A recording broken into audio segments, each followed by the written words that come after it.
Distinguished colleagues, we are gathered here in this hall today as a result of a resolution called Uniting for Peace.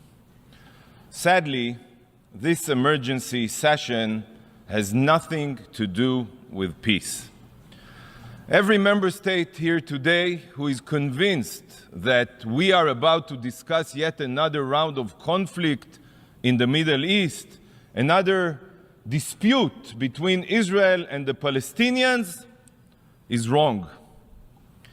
The October 7th massacre and what ensued has nothing to do with the Palestinians. Nothing. It has nothing to do with the Arab-Israeli conflict or the Palestinian question. This is not a war with the Palestinians. Israel is at war with the genocidal jihadist Hamas terror organization. Only. It is the law-abiding democracy of Israel against modern-day Nazis. These are the facts. Hamas do not care about the Palestinian people. They do not care about peace or dialogue. Hamas has only one goal: to annihilate Israel and murder every single Jew on the face of the earth. Their original charter makes this very clear. I'll read you a few lines. Israel will exist and will continue to exist until Islam will obliterate it. Another quote: there is no solution for the Palestinian problem except by jihad. Another quote: the day of judgment will not come about until Muslims fight Jews and kill them. Friends, on October 7th, it became clear to the entire world that Hamas's charter was not a compilation of empty words. It was an action plan. An action plan. Imagine a bright sunny day. Clear skies, music in the air, young people are dancing, a rave, a concert for peace. Yes, for peace. It is early morning on the holy Sabbath. The sun has just risen to mark a new day. It is also a festive Jewish high holiday, Simchat Torah.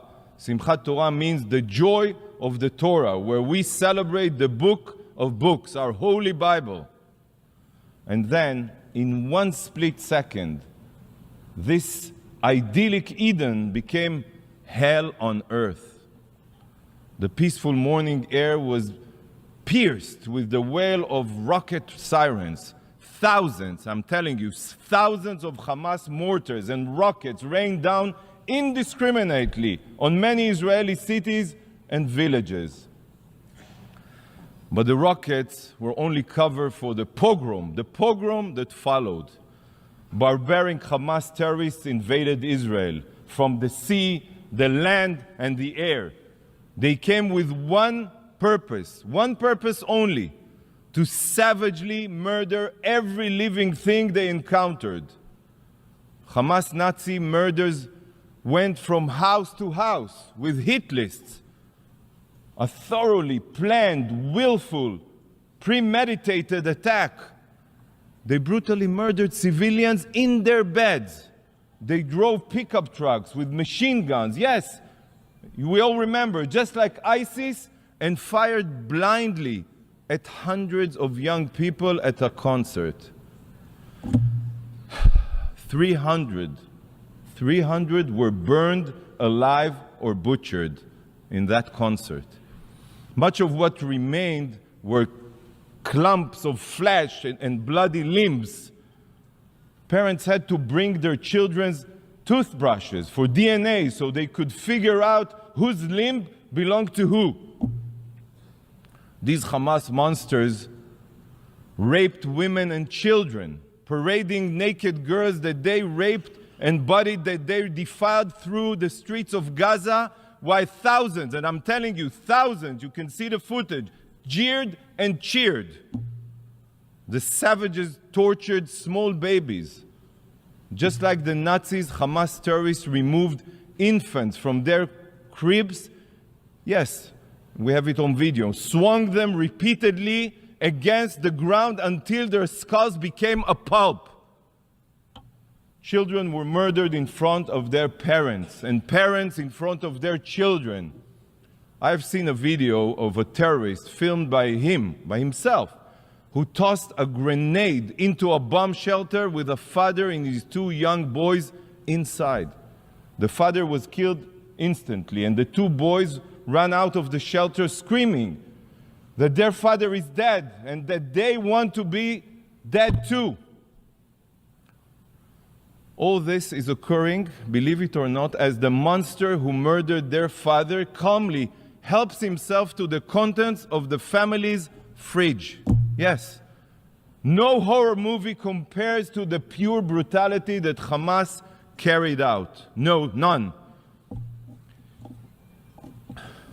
Amit Man, a 22-year-old from Kibbutz Be'eri, and a paramedic for Magen David Adom, Israel's Red Cross. She dedicated her life, literally, and you will understand why, to saving others. When the Hamas monsters invaded the kibbutz, Amit ran to the clinic to treat as many wounded as she could. For hours, Amit worked non-stop trying to save lives. She knew the sadistic terrorists were outside her clinic because she heard the gunfire, but she stayed there. She was committed to saving lives, not running away. Finally, the terrorists burst into her clinic and put a bullet through her brain. She was a Magen David Adom paramedic, the Israeli Red Cross, in uniform. But that didn't stop these savages. This is how the rescue teams found Amit.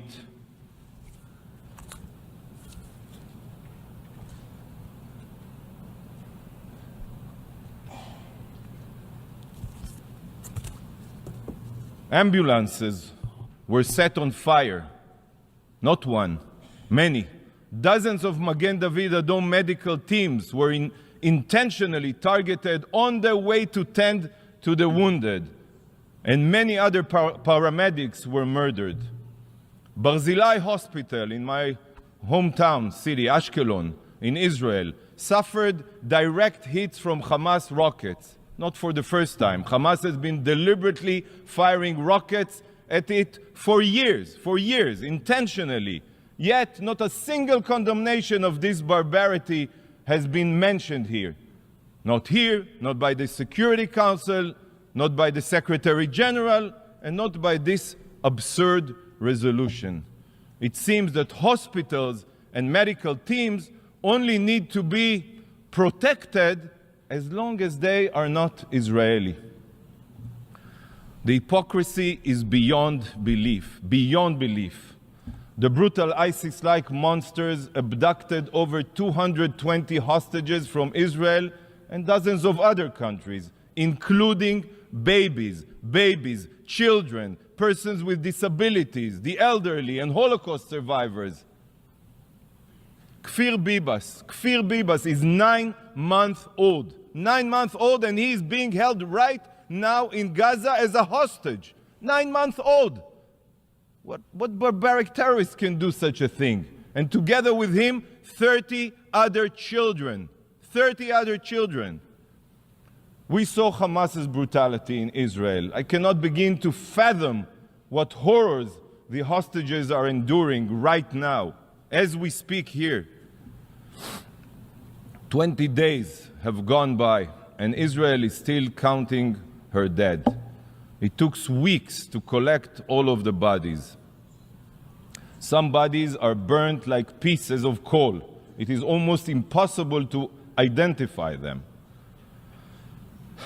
Countless burned bodies have been found with ash in their throats, meaning they were still alive when lit on fire, intentionally, by the Hamas terrorists. A clump of charred human remains that was burned beyond recognition was found. At first, The medical personnel couldn't figure out what they were looking at. Yet, after a CT scan, it became clear that they were two spines, not one, two spines bound together with wire. One belonging to an adult, and the other, the small spine, of a child. So just try to imagine that parents feeling as they and their child were burning alive. The painful screaming of the love of their life was the last thing they heard, the last thing. Do you not think it's unbelievable that this resolution here today and this session are not solely focused on Hamas's atrocities? When reading this resolution, Hamas seems to be missing in action. The drafters of the resolution claim to be concerned about peace, yet the depraved murderers who initiated this war are not even mentioned in the resolution, not even mentioned.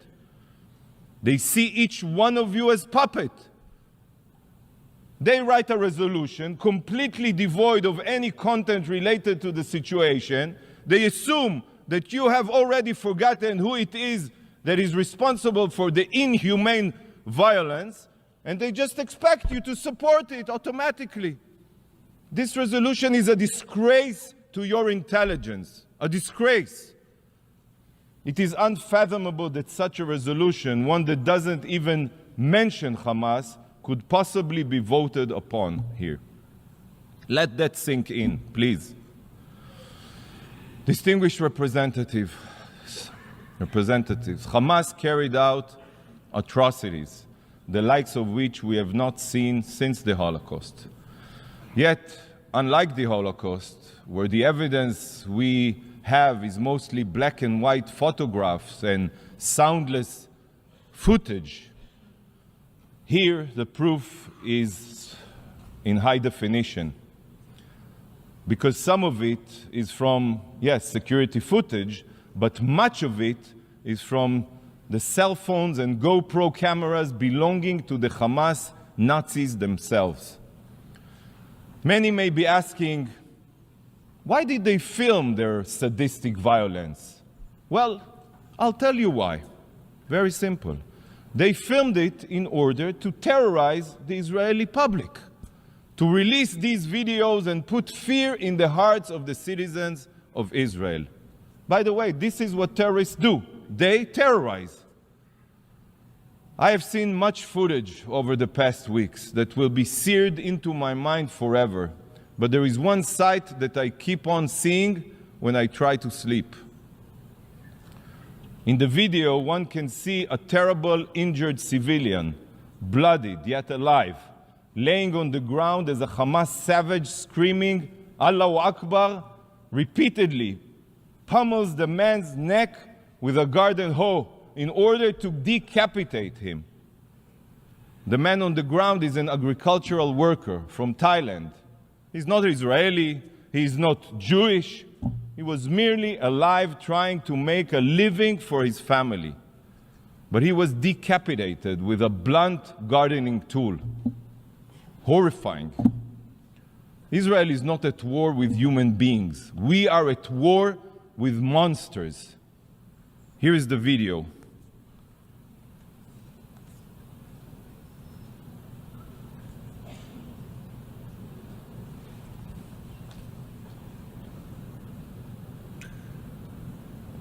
بس هات سكينة هات سكينة هات سكينة هات سكينة هات أنا بالله عليك أنا بالله عليك أنا الله أكبر هات أنا الثاني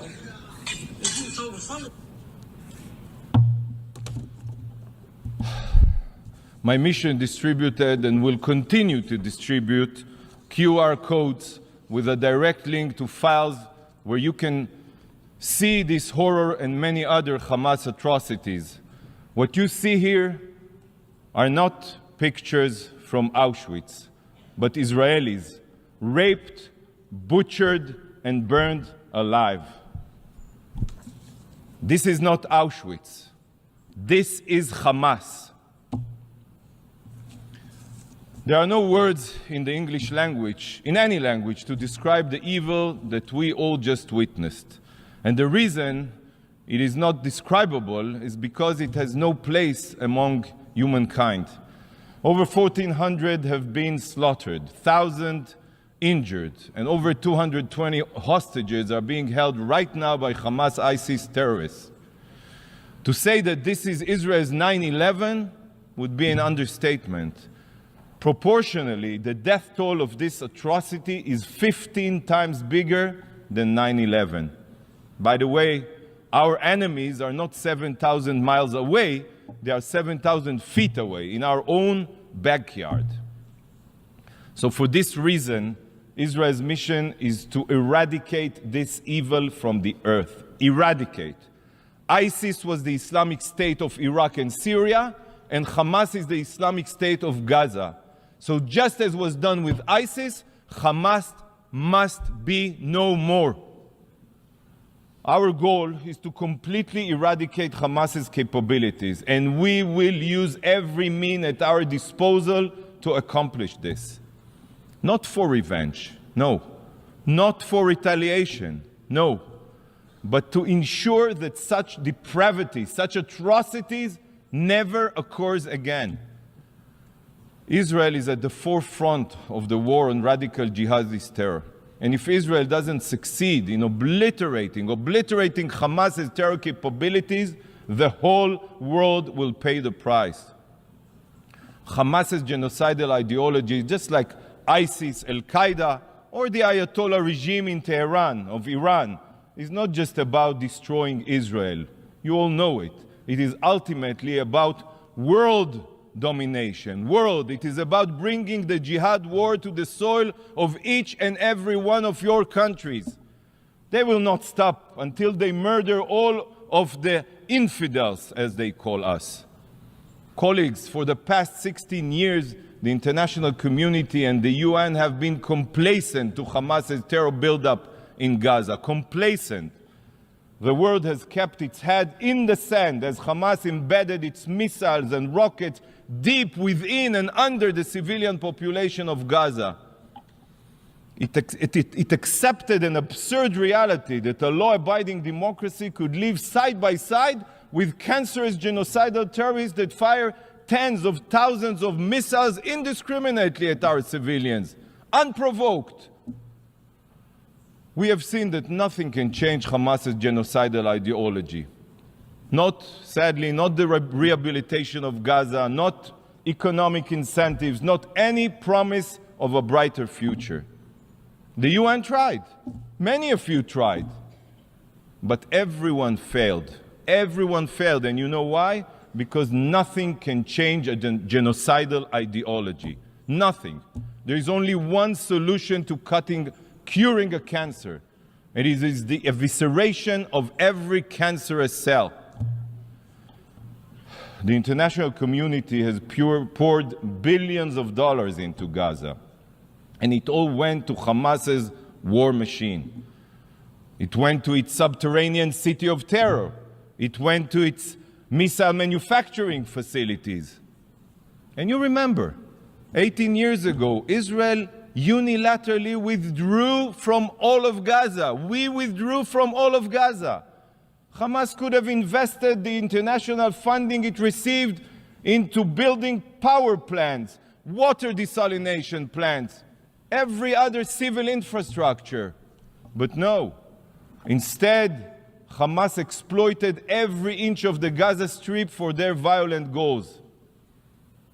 Because to Hamas, Gazan civilians are nothing more than mere cannon fodder. Human shields who in death become pawns for Hamas's libelous propaganda campaign. Hamas is counting on you. They are certain that despite the terror and massacre, the UN will still come to their rescue and prevent Israel from defending itself. Friends, Israel is on a rescue mission. Our rescue mission to save our hostages, to save our future, and to save the people of Gaza from their savage tyrants, a rescue mission. And colleagues, the rescue mission can end quickly. Now, it can end now. No need for complicated, empty resolutions. It can end now. Should Hamas put down their arms, return our hostages, and turn themselves in, this war will end without one more shot being fired. Not even one. Why do you not unite and call on Hamas to do this? If the drafters of this resolution truly want peace, if they truly want an immediate solution, then why do they not demand this of Hamas? Instead, this resolution does the exact opposite of finding a solution. The exact opposite. Rather than promoting peace, it only ensures more violence. It should be called uniting for terror, not uniting for peace. Israel has been attacked and continues to be attacked. This is a fact right now in the south from Hamas and in the north from Hezbollah. Meanwhile, the resolution calls for an immediate ceasefire. A ceasefire means giving Hamas time to rearm itself so they can massacre us again. This is not speculation. They will do so. You all know this. Any call for a ceasefire is not an attempt at peace. It is an attempt to tie Israel's hands, preventing us from eliminating a huge threat to our citizens. But the resolution's distortions go even deeper than that. Hamas, the terror group that started this war, I reiterate, is not even mentioned, not even once. In fact, the only hidden reference to these barbaric terrorists can be found in calls on both parties. Both parties? This is a false, immoral comparison between the law-abiding democracy of Israel and genocidal jihadists. And the drafters are counting on the fact that each and every distinguished representative here will blindly go along with their ploy. This resolution is an insult to your intelligence, and the only place this resolution belongs is in the dustbin of history, the dustbin of history. But colleagues, this resolution is not the only thing here today that is detached from reality. In a short time, a representative of the evil regime that trained, funded, and armed Hamas for the October 7th massacre will address you. The Ayatollah regime of Iran has the blood of thousands of Israelis on its hands. It has the blood of hundreds of thousands of oppressed Iranians, of Ukrainians, of Americans, of Emiratis, and so many others on its hands. Iran is known as the world's #1 state sponsor of terror, and for good reasons. It's completely natural that the foreign minister of this brutal regime should be the speaker following the resolution drafter. The country with a Nazi ideology of annihilating Israel publicly says, stands in solidarity with its proxy Hamas, which shares the same Nazi ideology and aims for our destruction. This is completely understandable. Indeed, mere days ago, he spoke with the leaders of Hamas and its twin terror group, Palestinian Islamic Jihad, praising them for the slaughter. And today he is here to fill your ears with poison. Indeed, uniting for peace, uniting to butcher every Israeli to pieces. This man, the mass murderer, or any other representatives of the terror regime in Iran has no place at the UN, let alone in the family of nations. It is a moral stain on the UN and the values it was founded upon. Distinguished colleagues, this week the UN celebrated its 78th birthday. Yet, looking at this resolution and the honorary guests hosted it today in these halls, this organization has shown that it is so broken, so morally corrupt, that I do not have high hopes that it will make it to 90, let alone 100.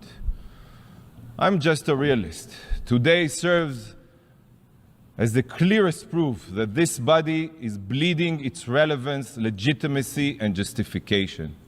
What we are witnessing today is a desecration of what the UN was meant to be. Following the horrors of the Holocaust, this institution was established to prevent atrocities from repeating themselves. Yet, in these very halls, we have perpetrators of the most grotesque human rights violations and crimes against humanity who also exploit their power and so-called members of the family of nations only to single out law-abiding democracies such as Israel. If this organization wants to maintain any shred of legitimacy, it is imperative that you, please, distinguished representatives, no longer play along with this farce of anti-Israel double standards. Vote against this biased resolution. Stand on the right side of history. Don't stand with the genocidal jihadists committed to your destruction. Rise above internal political considerations and do what is moral and right. Mr. President, Israel will not stop fighting for the truth, even if we remain the sole voice of reason in these halls. Israel will continue combating the genocidal terrorists committed to our destruction. We will not rest until Hamas is obliterated and our hostages are returned home. And we will bring them home. I will conclude with a moment of silence for all the victims of Hamas's atrocity. If the supporters of this resolution choose to ignore the victims in their text, I will pay respect to their memory.